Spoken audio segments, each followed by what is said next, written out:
ఏడాదిలో 3 కాలాలుంటాయి. ఆనాకాలం, ఎండాకాలం, చలికాలం. ఓ దానెనుకోటి ఓ పద్ధతి ప్రకారం వస్తూ ఉంటాయి. అప్పుడప్పుడు పోటీ పెట్టుకొని ఆనెండాకాలం, ఎండానకాలం లెక్క ఓ కాలంలకు ఓటి సొరుతుంటాయి. ఇప్పుడైతే ఆనాకాలం నడుస్తుంది.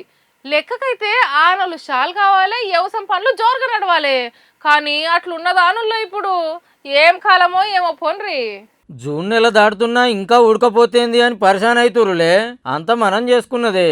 ఏటేటో ఉడకపోతుండే రోజులు పెరుక్కుంటూ వస్తున్నాయట. మళ్ళా 1970 నుంచి 2025 దాకా 254 దేశాలు 961 పట్టణాల్లో గర్వం ఎంతుందో చూసి క్లైమేట్ సెంటర్ అనే సంఘపోళ్ళు స్టడీ చేసి చెప్పిరు ఈ ముచ్చట.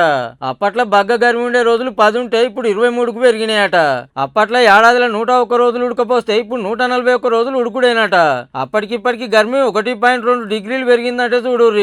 దునియాలనే డేంజర్ ఉడకపోతుండే నగరాల్లో 4 మనతా నుంచే ఉన్నాయటుల్లో. హైదరాబాద్ లో అప్పట్లో 2 రోజులే ఉడకపోతే ఇప్పుడు 31 రోజులకు పెరిగింది. దేశంలోనే ఎక్కువ గర్మి ఉండి డేంజర్ ఉండేది ఏడంటే తమిళనాడు తిరునల్వేలిలా. ఏడాదిలో 273 రోజులతోని 34వ ర్యాంకు కొట్టేసింది. మళ్ళా అటెనక చెన్నై, తిరుచిరాపల్లి, విజయవాడ ఉన్నాయి. మరి ఇట్లా ఎందుకు అవుతుందంటే అంత మన పుణ్యమే. గాలి వాతావరణం ఎంత గలీజ్ చేయాలనో అంత చేసి కూకున్నాం, ఇప్పుడు అనుభవిస్తున్నాం అన్నట్టు.